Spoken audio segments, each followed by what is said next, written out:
ബഹുമാനപ്പെട്ട രാജേഷ് മന്ത്രിയിൽ നിന്ന് ഞങ്ങൾ ഇത് പ്രതീക്ഷിച്ചില്ല. അദ്ദേഹം മന്ത്രിയായുമ്പോഴെങ്കിലും ഇങ്ങനെയുള്ള നടപടികൾ ഉണ്ടാവുമെന്ന് പ്രതീക്ഷിച്ചില്ല. ചോദ്യം ഞാൻ അങ്ങനെക്കുറിച്ച് നല്ലത് മാത്രമേ പറഞ്ഞിട്ടുള്ളൂ, എപ്പോഴും അങ്ങനെ പറയുകയുള്ളൂ. അപ്പോ അദ്ദേഹം കൊക്കക്കോളയെ കുറിച്ച് ഇവിടെ പറയണ്ടായി. സാർ, കൊക്കക്കോള കൂട്ടിച്ചത് ഞങ്ങൾ തന്നെയാണ്. അങ്ങക്ക് അതിലൊരു പങ്കുമില്ലാത്തത് കൊണ്ട്, കോൺഗ്രസിനോ നിങ്ങൾക്ക് ആർക്കും പങ്കില്ലാത്തതുകൊണ്ട് എന്തുകൊണ്ടാണ് സമരം നടത്തിയതെന്ന് അങ്ങക്ക് അറിയാത്തതാണ്. എന്റെ ചോദ്യം, നിങ്ങൾക്ക് എന്താണ് ഇത്ര വാശി? കർണാടകയിൽ നിന്നും മഹാരാഷ്ട്രയിൽ നിന്നും തന്നെ കൊണ്ടുവരണം കേരളത്തിലേക്കുള്ള സ്പിരിറ്റ് പൂർണ്ണമായി എന്ന വാശി എന്താണ്? പാലക്കാട് ബ്രൂവറി വിഷയം ഇന്ന് വീണ്ടും സഭയിൽ ചർച്ചയായപ്പോൾ മുൻ പ്രതിപക്ഷ നേതാവ് രമേശ് ചെന്നിത്തലയ്ക്ക് MP രാജേഷ് നൽകുന്ന മറുപടിയുടെ ഏതാനും ചില ദൃശ്യങ്ങളാണ് നിങ്ങൾ ഇപ്പോൾ കണ്ടത്. ഇന്ന് സഭയിൽ പാലക്കാട് ബ്രൂവറിയുമായി ബന്ധപ്പെട്ട ആദ്യത്തെ ചോദ്യം ചോദിക്കുന്നത് CPM-ന്റെ അംഗമായ P മമ്മിക്കുട്ടി തന്നെയായിരുന്നു. തുടർന്ന് നിരവധി CPM അംഗങ്ങൾ ഇതുമായി ബന്ധപ്പെട്ട ചോദ്യങ്ങൾ ചോദിക്കുകയും തുടർന്ന് പ്രതിപക്ഷ നേതാവും മുൻ പ്രതിപക്ഷ നേതാവ് രമേശ് ചെന്നിത്തലയും ഒക്കെ ചോദ്യങ്ങൾ ചോദിക്കാൻ നിർബന്ധിതരാവുകയും ചെയ്തു. ഇതോടെ പ്ലാച്ചിമട സമരത്തെ കുറിച്ചൊക്കെ കത്തിക്കേറി രമേശ് ചെന്നിത്തല ഒരു ചോദ്യം ചോദിച്ചെന്ന് വരുത്തി തീർത്തു. ഇതോടെ ഇതിന് മറുപടി പറയാൻ എഴുന്നേറ്റ MP രാജേഷ് പ്ലാച്ചിമട സമരത്തിന്റെ ചരിത്രമടക്കം രമേശ് ചെന്നിത്തലയ്ക്ക് നന്നായി പറഞ്ഞു കൊടുക്കുകയുണ്ടായി. നമുക്ക് ഇതിന്റെ ദൃശ്യങ്ങൾ ഒന്ന് കണ്ടുവരാം. സർ, ബഹുമാനപ്പെട്ട രാജേഷ് മന്ത്രിയിൽ നിന്ന് ഞങ്ങൾ ഇത് പ്രതീക്ഷിച്ചില്ല.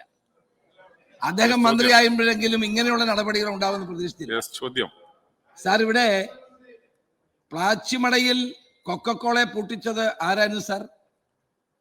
ആരായിരുന്നു സാർ സമരം ചെയ്തത്? അവിടുത്തെ ഉന്നയിച്ച വാദം എന്തായിരുന്നു?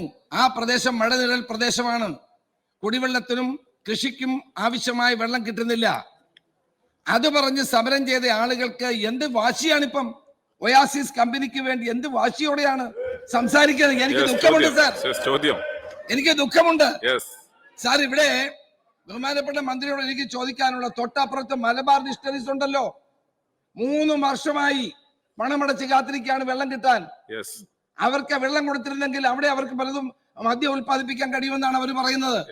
അവിടെ പണമടച്ച് 3 വർഷമായി കാത്തിരിക്കുന്ന എക്സൈസ് വകുപ്പ് മന്ത്രിയുടെ സ്വന്തം കുഞ്ഞിനെ നോക്കാതെ വല്ലവരുടെയും കുഞ്ഞിനെ നോക്കുന്ന ഈ നിലപാട് ശരിയാണോ സാർ? മാത്രമല്ല, അവിടെ അദ്ദേഹം പറഞ്ഞല്ലോ, എന്നെ പറ്റി പറഞ്ഞ 1-2 കാര്യം കൂടെ ഉണ്ടല്ലോ. അവിടെ അഹല്യ എന്ന് പറയുന്ന വിദ്യാഭ്യാസ സ്ഥാപനം, അവിടെ അവർ എത്ര കോടി മുടക്കിയാണ് അവിടെ മഴക്കുഴികൾ ഉണ്ടാക്കിയിട്ടുള്ളത്? അത് അവർക്ക് ചെയ്യാൻ കഴിയുമോ? 26 ഏക്കർ ചെയ്യാൻ കഴിയുമോ? 600 ഏക്കർ സ്ഥലത്താണ് അവർ പ്രവർത്തിക്കുന്നത്. എത്ര വിദ്യാഭ്യാസ സ്ഥാപനങ്ങൾ പ്രവർത്തിക്കുന്നു അഹല്യയിൽ? 26 ഏക്കർ ഉള്ള ഈ സ്ഥലത്ത്, അതും നിരവധി ഏക്കറുകൾ ഇനിയും കൺവെർട്ട് ചെയ്യണം, ഭൂമിയായി കൺവെർട്ട് ചെയ്യണം, ഭൂപരിഷ്കരണ നിയമത്തെ ലംഘിക്കണം. അതോടൊപ്പം അങ്ങനെയുള്ള ഒരു സ്ഥലത്ത് ഇവിടെ വെള്ളം കൊടുക്കുമെന്നാണ് പറയുന്നത്. സാർ, ഹൈക്കോടതിയുടെ ഒരു വിധിയുണ്ട്, ഞാൻ അവസാനിപ്പിക്കാം. ഹൈക്കോടതിയുടെ വിധിയുണ്ട്, പാലക്കാട്ടെ കർഷകർക്ക് വെള്ളം കൊടുത്തിട്ട് മാത്രമേ വ്യവസായ ആവശ്യങ്ങൾക്ക് വെള്ളം കൊടുക്കാവൂ എന്ന്. ഉമ്മൻചാണ്ടി കിൻഫ്രയ്ക്ക് കൊടുത്തത് ഭൂമി ഉണ്ടാക്കാനല്ല, അവനായിരുന്നില്ല.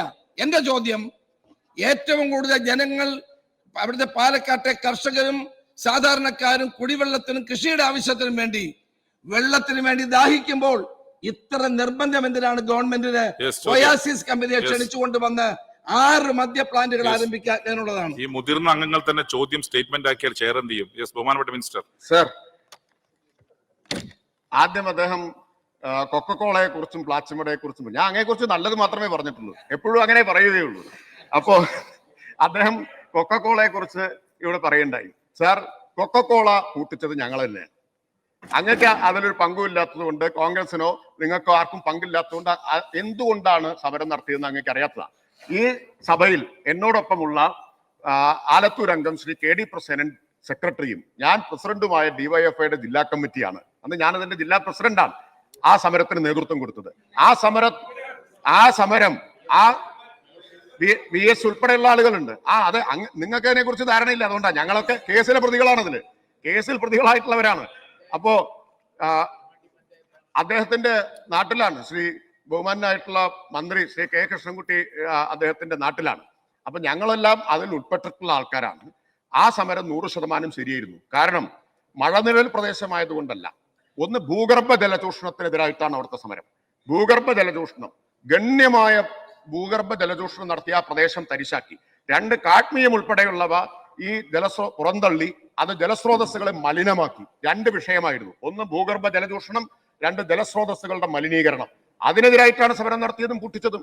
അതുകൊണ്ടാണ് ഈ ഫയൽ വന്ന സമയത്ത് വെള്ളം എങ്ങനെയാണ് കണ്ടെത്തുക, ഭൂഗർഭജലം എടുക്കാൻ ഉദ്ദേശമുണ്ടോ എന്ന് വ്യക്തമാക്കാൻ പറഞ്ഞതും തിരിച്ചയച്ചതും.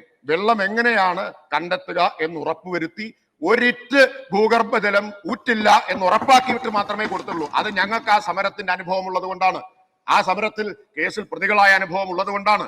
അപ്പൊ അതുകൊണ്ട് അങ്ങയുടെ ആ ആശങ്ക ശരിയായിട്ടുള്ളതല്ല. പിന്നെ അദ്ദേഹം പറഞ്ഞത് മഴവെള്ള സംഭരണത്തിന്റെ, അഹല്യയുടെ കാര്യം പറഞ്ഞു. അഹല്യയില് 15 മഴവെള്ള സംഭരണികളുണ്ട്. അവര് പൂർണ്ണമായി വെള്ളത്തിന്റെ എല്ലാ ആവശ്യവും നിറവേറ്റുന്നത് അതിൽ നിന്നാണ്. അവര് വാട്ടർ അതോറിറ്റിയുടെ കണക്ഷൻ ഇല്ല, മറ്റു യാതൊരു സ്രോതസ്സുകളും ഇല്ല, ഇതിൽ നിന്ന് മാത്രമാണ്. ഏതാണ്ട് 7-10 ലക്ഷം ലിറ്റർ വെള്ളമാണ് പ്രതിദിനം ആവശ്യമായിട്ട് വരുന്നതെന്നാണ് അവർ പറഞ്ഞത്. നമ്മൾ ഒരുമിച്ച് പോയിരുന്നെങ്കിൽ നമുക്ക് ഒരുമിച്ച് കാര്യങ്ങൾ മനസ്സിലാക്കാൻ കഴിയുമായിരുന്നു.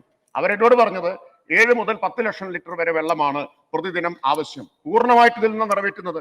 ഇവിടെ 5 ലക്ഷം ലിറ്റർ മാത്രമാണ് ആവശ്യം വരുന്നത്. അതിൽ ഒരു പങ്ക് കൊടുക്കുന്നത് എവിടെ നിന്നാണ്? ഒരു പങ്ക് കൊടുക്കുന്നത് അങ്ങയുടെ ഗവൺമെന്റിന്റെ കാലത്ത് ഉണ്ടാക്കിയ തീരുമാനപ്രകാരം കിൻഫ്രയിൽ നിന്നാണ്. ബാക്കി മഴവെള്ള സംഭരണത്തിൽ നിന്നാണ്. പിന്നെ അദ്ദേഹം ചോദിക്കുന്നു, സർക്കാരിന് എന്താണ് ഇത്ര വാശി? സർക്കാരിന്റെ നിലപാട് വ്യക്തമാക്കിയിട്ടുള്ളതാണ്. സർക്കാരിന്റെ ലക്ഷ്യം എന്താണ്? ഇവിടെ തൊഴിലവസരങ്ങൾ കൊണ്ടുവരണം, ഇവിടെ വ്യവസായം കൊണ്ടുവരണം, നിക്ഷേപം കൊണ്ടുവരണം, സംസ്ഥാനത്തിന് വരുമാനം ഉണ്ടാക്കണം. അതാണ് ലക്ഷ്യം. അതല്ലാതെ ഇപ്പോ ഇവിടേക്ക് ഇതെല്ലാം വരുന്നു പുറത്തുനിന്ന്. എന്റെ ചോദ്യം, നിങ്ങൾക്ക് എന്താണ് ഇത്ര വാശി? കർണാടകയിൽ നിന്നും മഹാരാഷ്ട്രയിൽ നിന്നും തന്നെ കൊണ്ടുവരണം കേരളത്തിലേക്കുള്ള സ്പിരിറ്റ് പൂർണ്ണമായും എന്ന വാശി എന്താണ്?